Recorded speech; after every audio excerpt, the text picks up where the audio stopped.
Hello everyone, I am Rahul Vishwakarma, passed in MSc in Chemistry 2015, 4-year experience, passion to teach and learn online following this.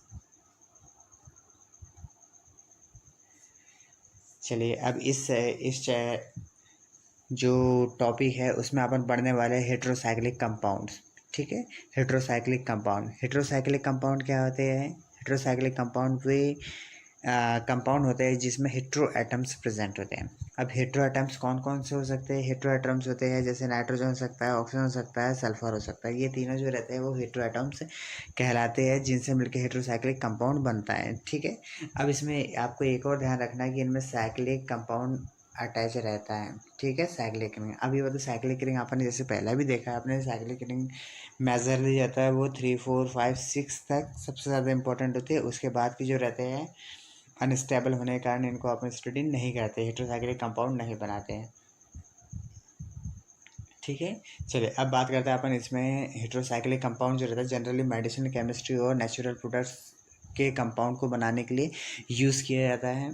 ठीक है, इसलिए इसको drug से related जो भी compound बनाने होते हैं तो इनके थ्रू बनाया जाता है।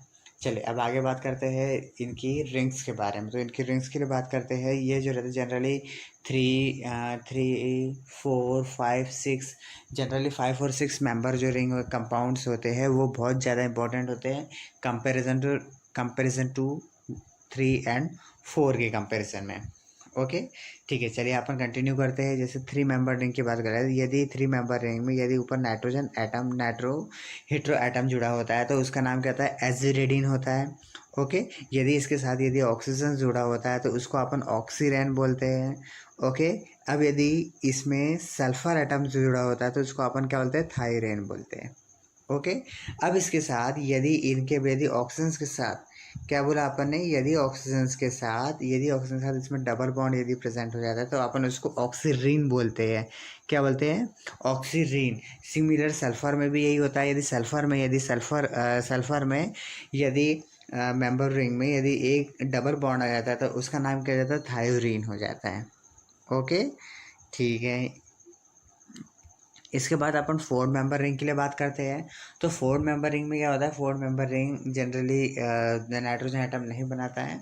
ठीक है, अब इसके लिए बात करते हैं यदि ऑक्सीजन एटम जुड़ा हो। क्या ऑक्सीजन एटम जुड़ा हो तो ऑक्सीजन एटम के लिए क्या होता है? यदि इस पे यहाँ पे ऑक्सीजन एटम जुड़ा होता है तो उसके लिए क्या होता है? ऑक्सीटेन नाम होता है। यदि सल्फर जुड़ा हो तो उसको क्या बोलते हैं? अपन थायोटेन बोला जाता है।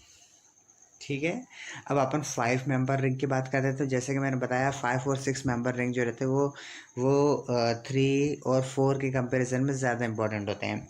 ठीक है, अब बात करते हैं 5 मेंबर रिंग में। बात करते हैं तो 5 मेंबर रिंग में सबसे पहले यदि सिर्फ नाइट्रोजन जुड़ा हो तो कंपाउंड जो रहता है पायरोडीन होता है। ठीक है, पायरोडीन होता है। यदि सल्फर नाम अकेला होता है तो उसको क्या होता है? टेट्राहाइड्रोथायोफीन। ओके, यदि इसकी जगह पर सिर्फ ऑक्सीजन हेट्रो एटम यदि अटैच होता है तो उसको अपन क्या बोलते हैं? टेट्राहाइड्रोफुरेन। ओके, टेट्राहाइड्रोफुरेन। अब सिमिलर इनके कंपाउंड्स के लिए बात करते थे। यदि इसमें 5 member ring with double bond with nitrogen atom, तब उस टाइम पर ना क्या नाम हो जाएगा? इसका पायरोल नाम हो जाता है। सिमिलर केस यदि यदि 5 member ring plus double bond यदि प्रेजेंट होता है विद ऑक्सीजन हेट्रो एटम तो उसका नाम क्या हो जाता है? उस टाइम पे फुरेन नाम होता है। सिमिलर केस यदि 5 member ring plus double bond यदि प्रेजेंट है विद सल्फर हेट्रो एटम तो इसका नाम क्या जाएगा? थायोफीन।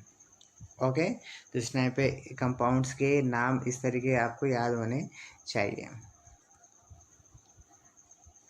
ठीक है, अब इनकी पोजीशन के हिसाब से यदि एक से ज़्यादा यदि उसमें हेट्रो एटम प्रेजेंट हो तब भी कंपाउंड के नाम तभी वो भी हेट्रो एटम्स हेट्रोसाइक्लिक कंपाउंड्स कहलाते हैं। ठीक है, अब इसमें देखते हैं अपन इस केस में देख रहे हैं अपन यहाँ पे नाइट्रोजन है और यहाँ पे ऑक्सीजन होते हैं, मतलब नाइट्रोजन और हाइड्रोजन का कॉम्बिनेशन है। तो उसको अपन क्या बोलते हैं? 1,3 ओसाजोल। अब ओसाजोल यहाँ पे आप पोजीशन पे भी फोकस कीजिए। यहाँ से देख रहे हैं नंबरिंग अपन यहाँ से करेंगे 1, 2, 3। तो आप देख रहे हैं 1 और 3 पोजीशन पे प्रेजेंट जुड़ा हुआ है तो इसका नाम क्या क्या बनेगा? 1,3 ओक्साजोल। ओके। अब इसके बाद यहाँ पे आप देख रहे हैं 1 और 2nd पोजीशन पे ही जुड़ा हुआ है, तो इसका नाम क्या हो जाएगा 1,2-ऑक्साजोल, या फिर उसका दूसरा नाम क्या होता है आइसोऑक्साजोल। ओके। अब यहाँ पे आप देख रहे हैं नाइट्रोजन और 1 और 3 पोजीशन पे 2 नाइट्रोजन एटम सिमिलर तरीके से जुड़ा हुए हैं। ठीक है, जब जुड़े हुए तो इसका नाम क्या हो जाएगा, इसको इमिडाजोल बोला जाता है।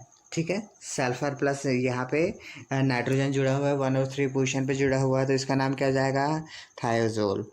ठीक है, क्या नाम हो इसका बताया, इसका थायोजोल। अब बात करते हैं अपन 6 मेंबर रिंग के लिए बात करते हैं। तो 6 मेंबर रिंग में यदि नाइट्रोजन जुड़ा हो, यदि सिर्फ 6 मेंबर रिंग में नाइट्रोजन जुड़ा हो तो उसको पिरिडीन बोला जाता है।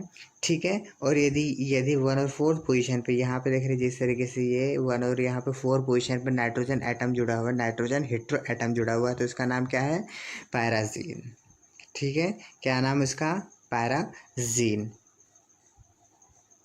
आगे बात करते हैं अपन, जैसे नाइट्रोजन के लिए बात करें, यहाँ पर नाइट्रोजन, यहाँ भी नाइट्रोजन होता है, तो इसके लिए क्या होता है पिरिमिडीन होता है। और यदि नाइट्रोजन एटम 1 और 2 पोजीशन पे जुड़ा होता है तो उसका पैराडाजीन, इस तरीके से इसका नाम होता है। अब ये जो तीनों जो है वो फ्यूज्ड रिंग के अंतर्गत आते हैं। ठीक है, इनके साथ जो रहता है एक बेंजीन रिंग अटैच होती है। ठीक है, उसके साथ उसका हेटेरो एटम्स कंपाउंड जुड़ा होगा। ठीक है, अब बात करते हैं यदि यदि इस तरीके से बेंजीन प्लस पेंटा रिंग नाइट्रोजन की जोड़ी होंगे तो उसके लिए क्या नाम होता है उसका इंडोल। उसके लिए स्पेसिफिक नाम इंडोल होता है। ठीक है, अब इसमें देखते हैं यहाँ इसमें 2 जोड़ी है और बीच में पेंटा रिंग जुड़े हुए विथ नाइट्रोजन हेटेरो एटम, तो उसका नाम क्या है कार्बाजोल। स्पेसिफिक वर्ड होता है, स्पेसिफिक नाम होता है जिसका नाम क्या होता है कार्बाजोल होता है। ओके। इसके बाद इस तरीके से 2 6 मेंबर रिंग है, दोनों 6 है, लेकिन एक बेंजीन रिंग है और दूसरी जो रहती है वो 6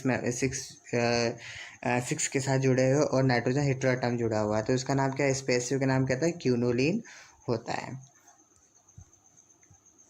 ठीक है, यहाँ ये लेक्चर समाप्त होता है। Thank you.